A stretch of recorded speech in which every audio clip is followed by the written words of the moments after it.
Praise the lord. परमेश्वर की तारीफ हो कि परमेश्वर ने हमें ये मौका दिया है कि हम अपने परमेश्वर की महिमा करने पा रहे हैं, ऐसे परमेश्वर की इबादत कर रहे हैं जो हमें नया दिन दिखाता है। हम ऐसे परमेश्वर की सामर्थ कर रहे हैं जिसने हमसे भेदभाव नहीं किया, जिसने हमें अपनी शक्ल में बनाया है। हम ऐसे जिंदा खुदावन की आराधना कर रहे हैं और मैं शुक्रगुजार हूँ पास्टर रूबिन पैनियल का कि उन्होंने मुझे ये अवसर दिया है कि मैं परमेश्वर के कलाम को अपनी और आपकी उन्नति के लिए आपके बीच में बांट सकूं। और मुझे यकीन है कि खुदावन हमारे बीच में काम करता था, काम करता है और काम करता रहेगा। वो यहोवा है जो कभी बदलता नहीं और वो परमेश्वर है जो कभी हमें छोड़ता नहीं है। ज्यादा समय ना लेते हुए, जैसा कि आपको मालूम है कि बहुत सी चीजें होती हैं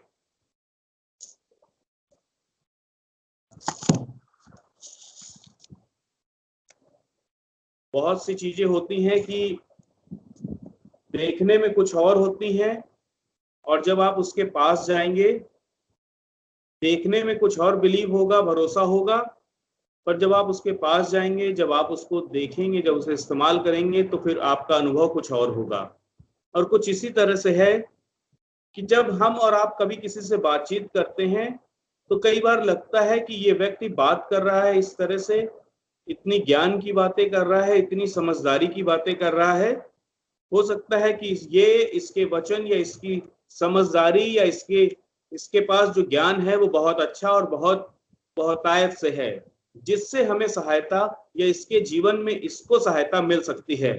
मगर आज मैं आपके बीच में एक कलाम, जो खुदा के कलाम में लिखा हुआ है, एक पद आपके साथ में बांटना चाहूंगा, जो आपको मिल जाएगा। अगर आप घर पर पढ़ना चाहेंगे तो आपको मिलेगा पहला कुरिन्थियों और उसका 2 अध्याय और उसके पहले पद से मैं आपके बीच में पढ़ना चाह रहा हूं। यहाँ पर कुछ इस तरह से लिखा हुआ है, हे भाइयों, जब मैं परमेश्वर का भेद सुनाता हुआ तुम्हारे पास आया तो शब्दों या ज्ञान की उत्तमता के साथ नहीं आया, क्योंकि मैंने यह ठान लिया था कि तुम्हारे बीच यीशु मसीह वरन क्रूस पर चढ़ाए हुए मसीह को छोड़ और किसी बात को ना जानूं। मैं निर्बलता और भय के साथ और बहुत थरथराता हुआ तुम्हारे साथ रहा, और मेरे वचन और मेरी प्रचार में ज्ञान की लुभाने वाली बातें नहीं, परंतु आत्मा और सामर्थ का प्रमाण था, इसलिए कि तुम्हारा विश्वास मनुष्य के ज्ञान पर नहीं परंतु परमेश्वर की सामर्थ पर निर्भर हो। हमारा जो ज्ञान है, हमारा जो विश्वास है, हम अगर विश्वास करें कि वो व्यक्ति ये काम कर सकता है, तो हमारा विश्वास मनुष्य के ज्ञान पर ना होने वाला हो सके। जैसे कि हमें और आपको मालूम है कि एग्जाम पास करने के लिए हमें पढ़ाई करने की आवश्यकता होती है, और कई बार हमें इस बात का विश्वास होता है कि जो ये व्यक्ति पढ़ाई कर रहा है, ज्ञान को हासिल कर रहा है, इस ज्ञान को हासिल करके वो सफलता को प्राप्त कर लेगा। हाँ, सफलता को प्राप्त करने के लिए मेहनत बहुत जरूरी है, ज्ञान का होना बहुत जरूरी है, मगर मैं आज आपको बताना मांग रहा हूं कि सफलता केवल यहोवा की ओर से आती है। जब हम और आप प्रयास करते हैं, जब हम और आप कोशिश करते हैं, तब यहोवा हमें सफलता प्रदान करता है। और आज मैं आपके बीच में यही बताना चाह रहा हूं, यही बात अपनी और आपकी उन्नति के लिए रखना चाह रहा हूं कि हमारा विश्वास किसी मनुष्य के ज्ञान पर निर्भर ना हो, परंतु परमेश्वर की सामर्थ पर निर्भर हो। जो परमेश्वर काम करता है उस सामर्थ पर निर्भर हो। जैसे कि खुदा के कलाम में लिखा हुआ, इसी कुरिन्थियों में जब आप पढ़ेंगे तो लिखा हुआ है, क्रूस की कथा नाश होने वालों के निकट तो मूर्खता, परंतु हम सामर्थ पाने वालों के लिए, हम उद्धार पाने वालों के लिए सामर्थ की कथा है। हमारे और आपके पास में परमेश्वर की बलिदान की बातें हैं, परमेश्वर अपने आप को कुर्बान कर चुका है, उसकी बातें हैं, और वो हमारे लिए उद्धार का कारण है, हमारे लिए उद्धार का काम है। और जो इस बात को नहीं समझते हैं, जो परमेश्वर की सामर्थ को नहीं जानते हैं, उनके लिए वो नाश होने का कारण है। इसलिए मैं आज आपको बताना चाह रहा हूं कि हमारा और आपका विश्वास मनुष्यों के ज्ञान पर नहीं वरन परमेश्वर की सामर्थ पर होना चाहिए। मनुष्यों का ज्ञान तो ऐसा ये होता है कि मृत्यु आनी ही आनी है। मनुष्य का ज्ञान जन्म से लेकर मृत्यु तक ही सीमित है, लेकिन परमेश्वर का ज्ञान जन्म से लेकर मृत्यु और मृत्यु के बाद अनंत जीवन तक हमारे और आपके लिए सामर्थ काम करती है। हमारा प्रभु यीशु मसीह जो हमें सामर्थ देता है और वो सामर्थ के काम करता है। हमारा यहोवा परमेश्वर जो बांझ को पुत्र देने की सामर्थ रखता है, वो ऐसे परमेश्वर के साथ में हम उस ऐसे परमेश्वर की हम आराधना कर रहे हैं। और हमारा परमेश्वर कोई और नहीं, हमारा खुदावंद खुदा यीशु मसीह है जो सामर्थ रखता है। और आज हमारे और आपके पास में यह अवसर है कि हम मनुष्यों के ज्ञान पर नहीं, कोई बहुत अच्छी अच्छी बातें करे, कोई वचन बोले, कोई बात करे तो लगे कि आपको कि बहुत ज्ञान है, बहुत अच्छी बातें कर रहे हैं। अगर हम इनके साथ रहेंगे, अगर हम इनकी जैसी बातें बोलेंगे तो हो सकता है हमारा भी उद्धार हो सके या हमारा भी जीवन सुधर जाए। लेकिन मैं आपको बताना चाह रहा हूं कि परमेश्वर का कलाम बताता है कि मनुष्य का विश्वास जो है इंसान के किसी मनुष्य के ज्ञान पर निर्भर नहीं होना चाहिए। अगर मनुष्य का विश्वास है तो परमेश्वर की सामर्थ पर निर्भर करना चाहिए। हम आपके साथ आपको एक जगह और ले चलना चाहेंगे जो आपको मिलेगा न्यायों की पुस्तक, जहां पर एक शख्स का जिक्र दिया हुआ है। जब आप उसके बारे में पढ़ना शुरू करेंगे तब आपको पता चलेगा कि उस व्यक्ति के लिए परमेश्वर ने उस व्यक्ति के परिवार में, उस व्यक्ति के माता पिता के बीच में परमेश्वर ने अपनी सामर्थ को दिखाया है।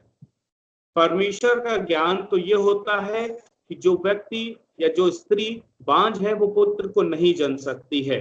ये एक बीमारी समझ लीजिए आप, या यूं समझ लीजिए कि एक बीमारी है जिसे बांझपन का नाम दिया गया है और परमेश्वर की सामर्थ उस पर भी काम करती है। अगर मनुष्य के ज्ञान को देखें तो अगर ये बीमारी है तो उसे पुत्र की उपलब्धि या उसे पुत्र उत्पन्न नहीं हो सकता है। लेकिन परमेश्वर की सामर्थ पर इंसान को विश्वास रखना चाहिए, मनुष्य के ज्ञान पर नहीं। आज डॉक्टर्स बहुत बड़ी बड़ी रिपोर्ट्स निकालते हैं, बहुत बड़े बड़े टेस्ट करा करके बता देते हैं कि आपको पुत्र उत्पन्न हो सकता है या नहीं, आप प्रेग्नेंट हो सकते हैं या नहीं। लेकिन परमेश्वर की सामर्थ उससे कहीं ऊपर है, मनुष्य के ज्ञान से कहीं ऊपर परमेश्वर की सामर्थ है। इसलिए हमारे और आपके विश्वास को परमेश्वर की सामर्थ पर होना चाहिए। हमारा और आपका विश्वास परमेश्वर की किए गए कामों पर होना चाहिए। हमारा विश्वास परमेश्वर के द्वारा हमारे जीवन में किए हुए कार्यों पर होना चाहिए। इस व्यक्ति के बारे में लिखा हुआ है जिसे हम और आप कई बार सुन चुके हैं, कई बार जानते हैं, जिसका नाम शिमशोन है। इसकी माता के लिए लिखा हुआ है कि बांझ होने के कारण उसे पुत्र नहीं उत्पन्न हुआ, लेकिन स्वर्गदूत ने उसे आकर के बताया कि तू एक पुत्र जनेगी और वो पुत्र जन्म से लेकर के मरण तक परमेश्वर का नाजिर होगा, परमेश्वर का अनुग्रह उसके ऊपर होगा, परमेश्वर का साया उस पर बना रहेगा। जब इसने ये बात अपने पति को बताई तो ये दोनों बातें करने लगे और कहने लगे कि हमने प्रभु का दर्शन पाया है और अब हम मर ही जाएंगे। ये मनुष्य का ज्ञान है। ये मनुष्य अपने मन में कल्पनाएं कर लेता है। ये मनुष्य को लगता है जो हम ऐसी ऐसी चीजों को देखते हैं या हम परमेश्वर का दर्शन करते हैं तो हम मर जाएंगे। लेकिन परमेश्वर की सामर्थ पर, हमें परमेश्वर की सामर्थ पर विश्वास करने की आवश्यकता है। और परमेश्वर का कलाम बताता है कि इस स्त्री को एक पुत्र उत्पन्न हुआ और परमेश्वर ने इसके साथ में वाचा बांधी थी। परमेश्वर ने इसको बताया था कि उसके सर पर कभी भी छुरा फिरने ना पाए। परमेश्वर ने उसको आशीष दी हुई थी। परमेश्वर ने उसके द्वारा एक बड़ा काम कराना मांग रहा था, क्योंकि परमेश्वर के सामने इजरायलियों ने फिर से पाप किया और परमेश्वर ने फलिस्तियों के हाथ में 40 वर्ष के लिए फिर बंधुआई में भेज दिया। और परमेश्वर ने कहा कि मैं इस व्यक्ति को अपनी सामर्थ दूंगा, इस व्यक्ति पर अपना सामर्थ प्रदर्शित करूंगा और परमेश्वर के इस जन के द्वारा उन लोगों को जो इजरायली हैं, जो फलिस्ती के हाथों में फंसे हुए हैं, उनको मैं छुड़ा लूंगा। उनके छुड़ाए जाने में इसका हाथ होगा। मैं आपके सामने एक पद पढ़ना चाह रहा हूं जो आपको मिलेगा न्यायों 15 अध्याय और उसकी 12वें पद से पढ़ेंगे। उन्होंने उससे कहा, हम तुझे बांध कर फलिस्तियों के हाथ में कर देने के लिए आए हैं। ये इजरायली हैं जो आकर के समसोन से बात कर रहे हैं। जब समसोन जाकर के दो चट्टानों की दरार के बीच में रहने लगा और वो कह रहे हैं कि हम तुझे बांध करके फलिस्तियों के हाथ में कर देंगे, क्योंकि फलिस्ती हम लोगों पर राज करते हैं, फलिस्ती हमें मारते हैं, फलिस्ती हमारे साथ में दुर्व्यवहार कर रहे हैं। तब वो कहने लगे, उन्होंने उससे कहा, हम तुझे बांधकर फलिस्तियों के हाथ में कर देने के लिए आए हैं। सिमसोन ने उनसे कहा, मुझसे ये शपथ खाओ कि तुम मुझ पर प्रहार ना करोगे। उन्होंने कहा, ऐसा ना होगा, हम तुझे बांधकर उनके हाथ में कर देंगे, परंतु तुझे किसी रीति मार ना डालेंगे। तब वे उसको दो नई सन से बांधकर चट्टान में से ले गए। वे लही तक आ गया था। फलिस्ती उसको देखकर ललकारने लगे।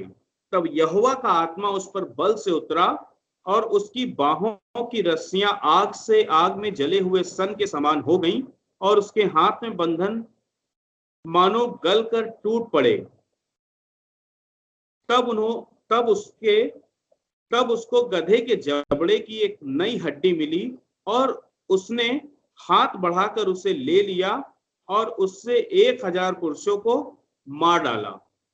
परमेश्वर का सामर्थ जब उसके ऊपर उतरा, परमेश्वर के लोगों का विश्वास या परमेश्वर के लोगों का विश्वास परमेश्वर पर कम और उन लोगों पर ज्यादा हो गया था जिनके जिनके जिनके बंधुआई में वो रह रहे थे। उन फलिस्तियों की तरफ उनका अट्रैक्शन ज्यादा था, क्योंकि फलिस्ती उनके ऊपर राज कर रहे थे, फलिस्ती उनको दबा कर रख रहे थे। तो उनको ये लग रहा था कि जब मैं इस व्यक्ति को बांध करके ले जाऊंगा, जो खुदा का जन है, जो खुदा का नाजिर है, जिसे खुदा ने भेजा इसलिए है कि छुटकारा दिलाए, हम इसे बांध कर ले जाएंगे और ये फिर कुछ नहीं कर पाएगा और ये ले जाकर के हम इसे उन फलिस्तियों के हाथ में सौंप देंगे। लेकिन परमेश्वर का कलाम बताता है कि जिस वक्त ये इसे ले जा रहे थे, फलिस्तियों ने आकर के इसे ललकारा और परमेश्वर की सामर्थ इसके ऊपर उतरी और परमेश्वर ने इसको जो सामर्थ दी उसके द्वारा इसने एक नई गधे के जबड़े की हड्डी को पकड़ा और उससे 1000 पुरुषों को मार डाला।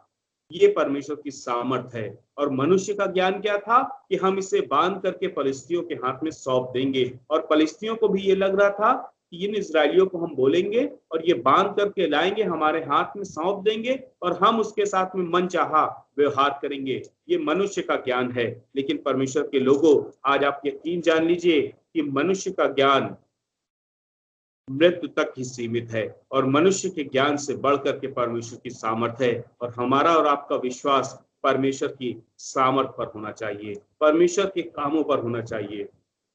जो हमारा परमेश्वर हमें आशीष देता है, जो हमारा परमेश्वर हमें सामर्थ देता है, हम अपने घर परिवार का संचालन करने पा रहे हैं, तो इसमें कोई हमारी खूबी नहीं है, हमारा ज्ञान नहीं है, लेकिन ये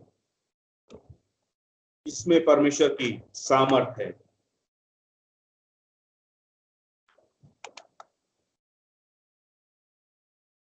ये परमेश्वर की सामर्थ होती है, जो परमेश्वर हमें और आपको अपनी सामर्थ देता है।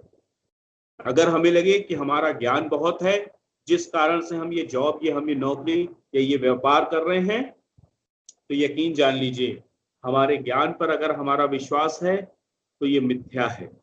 ये परमेश्वर की सामर्थ है जो हमें दी गई है। परमेश्वर हमारे साथ में बना रहता है। परमेश्वर की कलाम में एक बार और आगे चलेंगे, एक पद आपको और बताना चाहेंगे जो आपको मिलेगा निर्गमन 14 बाब। अगर आप पढ़ करके देखें हमारे साथ में, निर्गमन अध्याय 14 और उसकी 10वीं आयत में कुछ इस तरह से लिखा हुआ है, जब परमेश्वर ने मूसा को कहा कि इजरायलियों को तो लेकर के आ, तब फिरौन को भी उकसाया कि फिरौन उनको दौड़ाए, उन्हें परेशान करे। तब परमेश्वर का जन मूसा उन्हें लेकर के आ रहा है इजरायलियों को, और तब क्या बातचीत हो रही है, तब वो जिक्र मैं आज आपके बीच में पढ़ने जा रहा हूं, जिसमें जो आप पढ़ना चाहेंगे तो आपको मिल जाएगा। निर्गमन 14 अध्याय और उसकी 10वें पद में लिखा हुआ है, जब फिरौन निकट आया तब इजरायलियों ने आंखें उठाकर क्या देखा कि मिस्री हमारा पीछा किए चले आ रहे हैं, और इजरायली अत्यंत डर गए और चिल्लाकर यहोवा की दोहाई दी, और वे मूसा से कहने लगे, क्या मिस्र में कब्रें ना थी जो तू हमको यहाँ से वहां से मारने के लिए जंगल में ले आया है? तूने हमसे यह क्या किया है कि हमको मिस्र से निकाल लाया? क्या हम तुझसे मिस्र में यही बात न कहते थे कि हमें रहने दे कि हम मिस्रियों की सेवा करें? हमारे लिए जंगल में मरने की अपेक्षा मिस्रियों की सेवा करना अच्छा था। मूसा ने लोगों से कहा, डरो मत, खड़े खड़े वह उद्धार का काम देखो जो यहोवा आज तुम्हारे लिए करेगा, क्योंकि जिन मिस्रियों को आज तुम देखते हो उनको फिर कभी ना देखोगे। यहोवा आप ही तुम्हारे लिए लड़ेगा, इसलिए तुम चुपचाप रहो। परमेश्वर के कलाम में लिखा हुआ है कि जिस वक्त इजरायलियों को लेकर के मूसा आगे बढ़ रहा था, सामने लाल समुद्र था और पीछे फिरौन की सेना, फिरौन के रथ, फिरौन के लोग थे जो घोड़े पर सवार थे, इन्हें मारने के लिए आ रहे थे। और ये लोग मूसा से चिड़चिड़ाने लगे, मूसा से कहने लगे, क्या मिस्र में कब्रें ना थी जो तू हमें यहाँ जंगल में मारने के लिए लेकर आ गया? क्या हमने तुझसे पहले नहीं कहा था, वहां पर जब हम मिस्र में थे तब तुझसे हमने नहीं कहा था कि हमें जंगल में ना लेकर चल? हमारे लिए कहीं यहोवा की आराधना या यहोवा का काम करने से बेहतर मिस्रियों की गुलामी करना है। ये सब बातें मूसा से कहने लगे। तब मूसा ने कहा कि तुम चुपचाप खड़े रहो और यहोवा के उस उद्धार के काम को खड़े खड़े देखोगे। हमारे और आपके ज्ञान के कहीं ऊपर परमेश्वर की सामर्थ होती है। हमारा ज्ञान तो कह रहा था कि फिरौन की सेना आकर के हमें मार देगी, क्योंकि पीछे हम जा नहीं सकते हैं, आगे लाल समुद्र है जिसमें हम डूब करके मर जाएंगे। लेकिन परमेश्वर का कलाम बताता है कि मनुष्य के विश्वास को किसी भी मनुष्य के ज्ञान के ऊपर निर्भर नहीं करना चाहिए। निर्भर करना चाहिए तो परमेश्वर के सामर्थ पर। जो परमेश्वर का सामर्थ काम करता है उस पर हमारा विश्वास होना चाहिए। और परमेश्वर का कलाम बताता है कि सुनने से ही हमारा विश्वास बढ़ता है। हम और आप गवाही इसीलिए देते हैं ताकि हमारा और आपका विश्वास बढ़ता रहे। हम और आप अपने बीच में परमेश्वर के किए हुए कामों का वर्णन इसीलिए करते हैं कि हमारा और आपका विश्वास बढ़ता चला जाए। किसी मनुष्य के ज्ञान पर हमारा विश्वास नहीं होना चाहिए, हमारा विश्वास होना चाहिए परमेश्वर की सामर्थ पर। और धर्मशास्त्र बाइबल में लिखा हुआ है कि जिस वक्त फिरौन की सेना रथों और घोड़ों के साथ में उस इस्राएली का पीछा कर रही थी, तब यहोवा ने परमेश्वर से कहा, तू मेरी दुहाई क्यों देता है? तेरे हाथ में जो लाठी है उसे तू समुद्र की ओर बढ़ा और समुद्र दो भाग हो जाएगा और इस्राएली सूखी सूखी भूमि पर पार कर जाएंगे। परमेश्वर की सामर्थ है ये, परमेश्वर की सामर्थ है। इंसान के ज्ञान से इंसान का ज्ञान जो है वो उस जगह पर समाप्त हो जाता है। इसलिए वो लोग कुड़कुड़ाने और उससे बहस करने लगे कि तू हमें मारने के लिए यहाँ पर लेकर के आया। मगर मैं आज आपको बताना चाह रहा हूँ, परमेश्वर के लोगों, मेरी और आपकी उन्नति के लिए ये पद है कि हम और आप किसी इंसान के ज्ञान पर नहीं वरन परमेश्वर की सामर्थ पर विश्वास करें, ताकि परमेश्वर की सामर्थ हमारे और आपके जीवन में काम करने वाली हो सके। हम मिट नहीं गए, ये उसकी महाकरुणा का फल है। हमारे जीवन में आशीषें हैं, ये उसकी दया है। हमें चुना है उसने, ये उसका अनुग्रह है। और हमें मालूम है कि इसमें हमारी कोई खूबी नहीं है, कोई लियाकत नहीं है, हमें तो बोलने की भी समझ नहीं है। हम चुने जाएं ऐसे भी हमारे काम नहीं है, लेकिन हम परमेश्वर का धन्यवाद करते हैं कि परमेश्वर किसी मनुष्य के ज्ञान के कारण उसे नहीं चुनता है, परमेश्वर किसी की सामर्थ्य के कारण उसे नहीं चुनता है। और मुझे परमेश्वर के कलाम में जितने भी लोग कमजोर दिखे हैं, जितने भी लोग वीक किसी भी कारण से कमजोर हैं वो दिखे हैं, जितने भी लोग बीमार दिखे हैं, परमेश्वर ने उन्हें ही चुना है ताकि परमेश्वर उनके द्वारा अपनी सामर्थ्य को सिद्ध करे, ताकि परमेश्वर की सामर्थ्य उनके द्वारा दिखाई जा सके। परमेश्वर के ज्ञान पर विश्वास ना करें, परमेश्वर की किसी बातों पर विश्वास ना करें, मनुष्य की किसी बातों पर विश्वास ना करें, परमेश्वर हमारे और आपके विश्वास को परखना चाहता है, हमारे और आपके ज्ञान को परखना चाहता है। जब हम मनुष्य के ज्ञान पर विश्वास करने लगते हैं, मनुष्य की बातों पर विश्वास करने लगते हैं, मनुष्य के ऊपर डिपेंड हो जाते हैं, तब हमारी जिंदगियों में परेशानी आने लगती हैं। लेकिन यकीन जानिए कि जिस वक्त हम मनुष्य के ज्ञान को एक किनारे कर देंगे और परमेश्वर की सामर्थ पर विश्वास करेंगे, उस वक्त हमारे जीवन में एक कदम और हम आगे बढ़ जाएंगे। एक पद आपके साथ में शेयर करूंगा, जिस तरह से आपको और हमें मालूम है कि जिस वक्त परमेश्वर लोगों को उपदेश दे रहा था, तब एक याईर नाम व्यक्ति जो कि सरदार था, वो आया और यीशु मसीह के चरणों में बैठ करके कहने लगा, रोने लगा और कहने लगा कि मेरी बेटी बहुत बीमार है, तू चल करके उसे शिफा दे, तू चल करके उसे चंगाई दे। ये बात वो कह ही रहा था कि वो चलने लगा, तब एक स्त्री ने उसके दामन को छू लिया और वो चंगी हो गई। इसके बाद में याईर के साथ में जब यीशु मसीह जा रहा था, रास्ते ही में था, याईर के घर नहीं पहुंचा था। ये अगर आप पढ़ना चाहेंगे तो आपको मिल जाएगा लूका 8 अध्याय और उसके 41 पद से 42 पद और फिर 48 पद से अगर आप पढ़ेंगे तो इस याईर का जिक्र दिया हुआ है। उसमें लिखा हुआ है कि जब याईर परमेश्वर प्रभु यीशु मसीह को लेकर के जा ही रहा था, तो कुछ लोग याईर के घर से आकर के रास्ते में ही उससे कहने लगे कि तेरी बेटी मर चुकी है, अब तू गुरु को कष्ट ना दे। इकलौती बेटी थी उसकी और लोगों का ज्ञान मृत्यु तक ही सीमित है। लोगों को लगता है मृत्यु के बाद में कुछ नहीं है। और मैं आज आपको बताना चाह रहा हूं कि परमेश्वर हमारे और आपके जीवन में, हमारे और आपकी जिंदगी में परमेश्वर आशीष देता है। जब हम मनुष्य के ज्ञान से ऊपर परमेश्वर की सामर्थ को समझते हैं, जब हम मनुष्य के ज्ञान को एक किनारे करके परमेश्वर की सामर्थ पर विश्वास करते हैं और उस विश्वास को बढ़ाते हैं, तब परमेश्वर काम करता है। मनुष्य तो लोग आकर के इस याईर को कहने लगे कि अब स्वामी को परेशान मत कर, क्योंकि तेरी बेटी मर चुकी है। फिर भी यीशु मसीह उसके पास गया, उस घर से सारे लोगों को विदा किया, सिर्फ उसकी माँ और पिता की छोड़ करके उस घर में, उस कमरे में जहां उसकी बेटी मुर्दा लिटाई गई थी, कोई और नहीं था। तब यीशु मसीह ने कहा कि रो मत, तुम्हारी बेटी मरी नहीं है, सो रही है। वहां पर रो रहे थे सारे लोग, लेकिन मैं आपको बताऊं कि मनुष्य के ज्ञान से ऊपर परमेश्वर की सामर्थ है, जिस पर हमें और आपको विश्वास करने की आवश्यकता है। हमारा विश्वास मनुष्य के ज्ञान पर नहीं, परंतु परमेश्वर की सामर्थ पर होना चाहिए। और परमेश्वर ने उसे आवाज दी और परमेश्वर की आवाज पर वो लड़की उठ गई। और परमेश्वर का धन्यवाद हो कि मनुष्य के ज्ञान से कहीं बढ़कर परमेश्वर की सामर्थ होती है। हमारा मनुष्य का ज्ञान, हमारा मनुष्यत्व का ज्ञान परमेश्वर की सामर्थ के आगे कुछ नहीं है। हमारी तुलना, हमारे ज्ञान की तुलना परमेश्वर से कहीं नहीं की जा सकती है। और परमेश्वर का कलाम बता रहा है कि तुम्हारा विश्वास मनुष्य के ज्ञान पर नहीं, परंतु परमेश्वर की सामर्थ पर निर्भर करना चाहिए। हमारे और आपके बीच में बहुत से ऐसे एग्जाम्पल हैं, बहुत सी ऐसी बातें हैं जब परमेश्वर उपदेश दे रहा था और भीड़ की भीड़ वहां पर खड़ी थी, लगभग 5000 की भीड़ थी। तो उसके चेले आकर कहने लगे, भीड़ को तू विदा कर दे ताकि आसपास के गांव में जाएं, वहां रहें, वहां पर अपने खाने पीने का इंतजाम करें। उसके चेले तक मनुष्य के ज्ञान जैसी बातें करने लगे।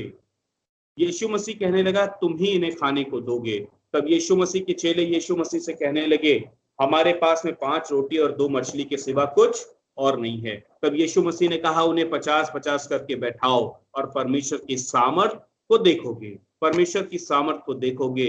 फिर परमेश्वर प्रभु यीशु मसीह ने रोटियां तोड़ तोड़ करके टोकरों में डाली और परमेश्वर की सामर्थ को देखिए, परमेश्वर के उस काम को देखिए कि उन 5 रोटी और 2 मछली से 5000 लोगों का पेट भरा और 12 टोकरे तक बचने पाए। परमेश्वर का धन्यवाद करते हैं कि हमारा और आपका विश्वास किसी मनुष्य के ज्ञान पर नहीं, पर परमेश्वर की सामर्थ पर निर्भर करता है। हम और आप परमेश्वर के ऊपर विश्वास करते हैं, ये हमारे और आपके लिए सबसे महत्वपूर्ण बात है। और यही बात मैं कहकर के खत्म करूंगा कि हमारे और आपके जीवन में, हमारे और आपके इस दिनचर्या में विश्वास जो हमें करना है, वो किसी भी मनुष्य के ज्ञान पर नहीं, परंतु परमेश्वर की सामर्थ पर विश्वास करना है कि वो सामर्थी परमेश्वर है, वो सब कुछ करने में कामिल और काबिल परमेश्वर है। वही परमेश्वर कल था, वही परमेश्वर आज है, और वही परमेश्वर युगानुयुग रहेगा। ये परमेश्वर की सामर्थ है। Praise the lord. परमेश्वर आप सबको बड़ी आशीष दे। Praise the Lord.